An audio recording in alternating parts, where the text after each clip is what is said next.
April is National Child Abuse Prevention Month, and today I'm interviewing a sex therapist focused on researching psychological disorders on pedophilic individuals. I am Rafaela Galindo. I am a filmmaker and storyteller.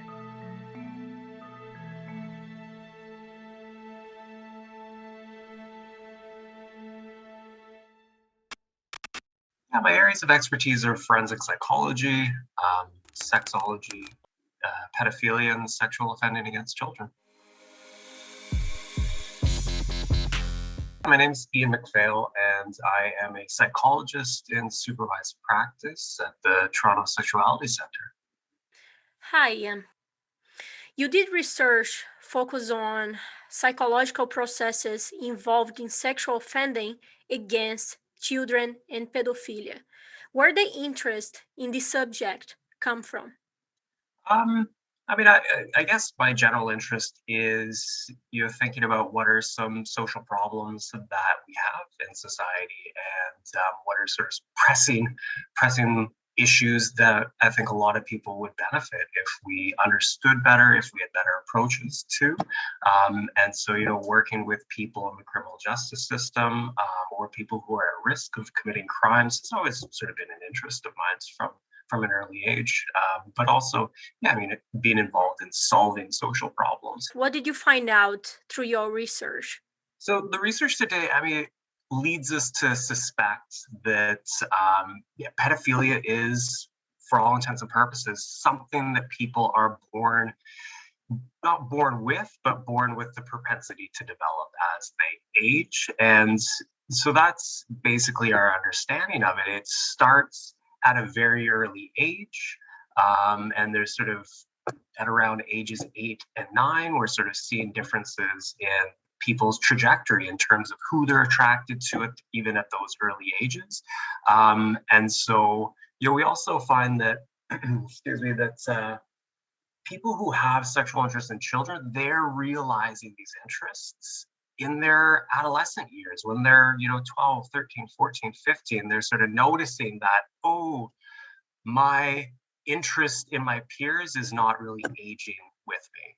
It's sort of their interest is stuck, as a way of phrasing it. So from that point of view, it seems like pedophilia starts pretty early. And that's sort of, we could say, we don't know for certain, but it's probably something people are born with. And there is research to show that, yes, individuals who experience sexual interest in children, when they see images of children and they're in an MRI machine, the areas of human brains that are associated with processing sexual stimuli, those areas of their brain are activated as well. So there's sort of, we're beginning and have started to understand the neurological correlates of having these interests as well. Can pedophilia be associated with trauma, or can that come from someone who had a great life and a stable parents, for example? Absolutely. I think we see both, and the theory that pedophilia comes because somebody has been sexually abused, there's not a lot of evidence to support that. We have that idea, and that's sort of a lay theory of why people are pedophilic, but it doesn't seem in the science to really hold a lot of water. I know a number of MAPs, and they come from absolutely stable, reasonable, normal childhoods and upbringings and families. So it's not, it's, yeah, probably has not a lot to do with early trauma. Usually, when we hear that a child was touched by an older man, we know it's abuse. When a child is taken to lose his virginity to a sex worker or is touched by an older woman, society has taken that lightly as it's part of his manhood. Why do you think society has that mentality? Other than prejudice, social prejudice, I can't really think of why that might be. I think there's just an assumption that sex with an older man is more harmful and more dangerous, and than sex with an older woman. But there's really no evidence to support that. But I think that at the bottom of it, that's probably what people are thinking. When we hear the term pedophilia, we automatically associate that with men. In your professional experience, have you ever come across female identified pedophiles? Mhm. Absolutely.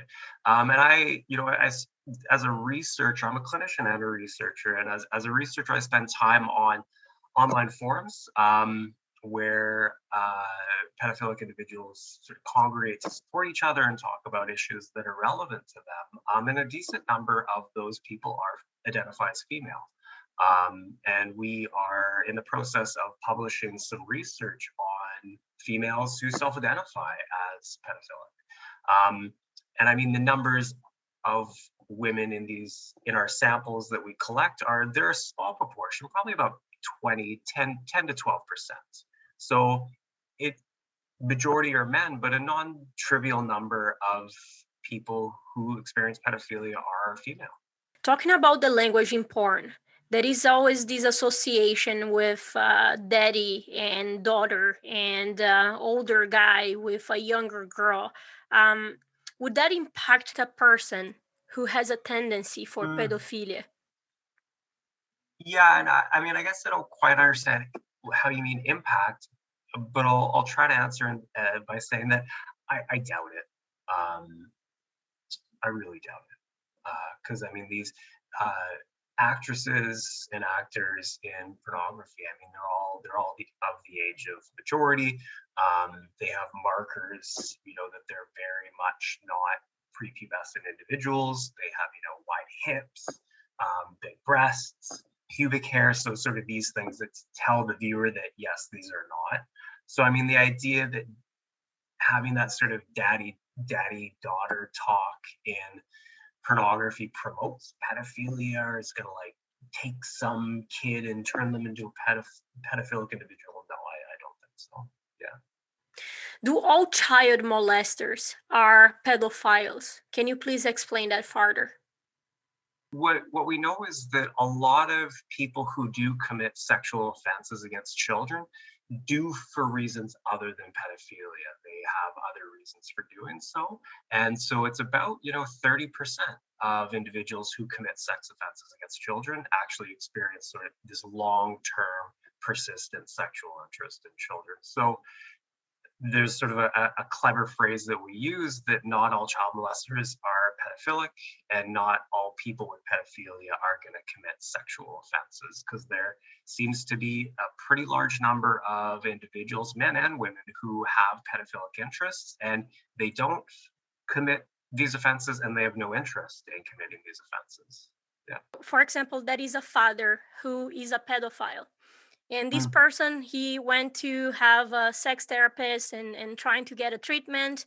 And then what? Mhm. What is the next step? So just because a father is pedophilic doesn't mean he's going to be sexually attracted to his own children. We make that link. Ooh, here's somebody who's pedophilic. He must be sexually attracted to his children. His children are at risk, and we need to keep them apart. I don't know if that link holds. People with pedophilic interests, the nature of their sexual attractions are fundamentally different from the rest of ours. No, they're not. It's, a pedophilic individual is not going to be like, yeah, I am attracted to every single child I see, and I have such terrible time managing my behavior around children. No, they're like the rest of us.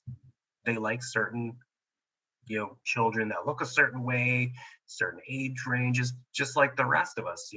If we're attracted to adults, we're not walking around the city and being like, oh, I'm attracted to every single person who's in my every single adult I come across. Well, none of us have that experience. And I don't the same goes for people with pedophilic interest. Yeah. So, how exactly to ensure these people can get the right help they need, the right support to make sure they are not going to act on it? Yeah, that's a really great question. So up until this point, I mean, really, in the last 5 years, our Canadian society's response has been deal with it on your own. We don't, we will wait until you commit an offense, and then we'll provide you treatment in the criminal justice system. So I kind of want to say, up until this point, we've failed pretty profoundly in supporting these people who are, that's what they said. We want help. We want people that can help us, that see us as humans, and can provide us with professional support. So there's really limited options for a lot of individuals. I mean, I provide therapy. Other people where I work and in the city. So it's for these individuals, it's actually finding clinicians in their area that can provide them with support. So that's kind of piecemeal at the moment. We don't have anything more formal than that.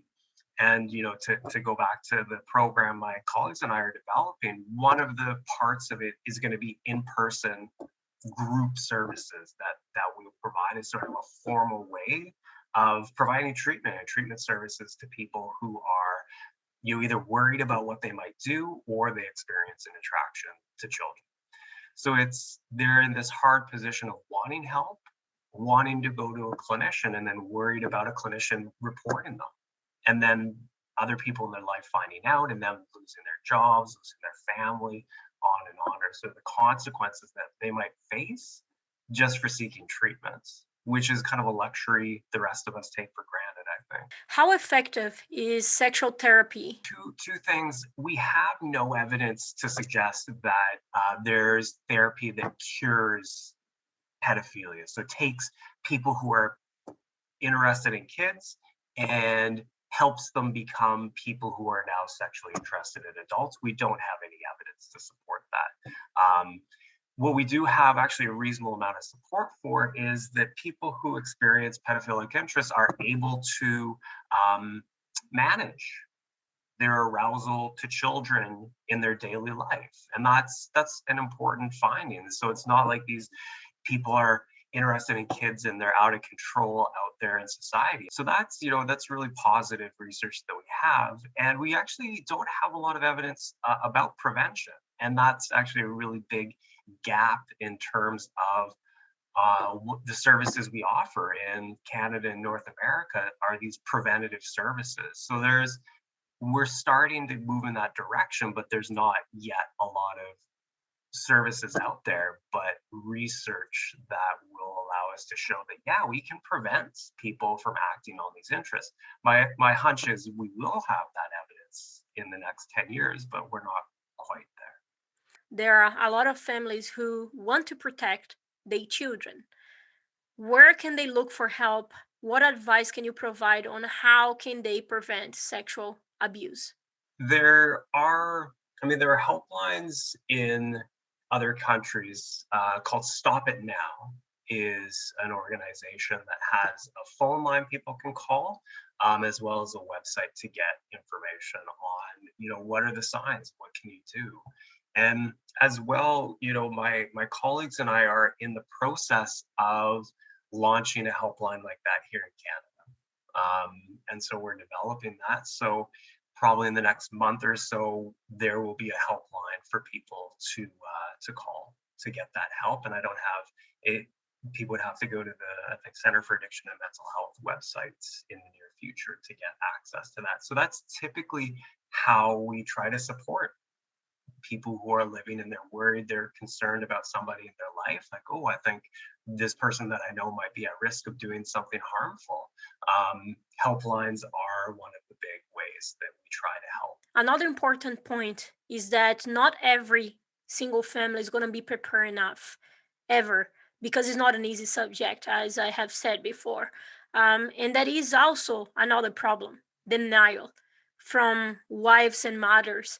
If the mother is trying to not see what is happening and they are not doing anything to protect their own children, what to do in that kind of situation? Keep them safe. And that actually might involve child protective services and having an outside organization come in and try to figure out how the family can work together to keep that child as safe as possible.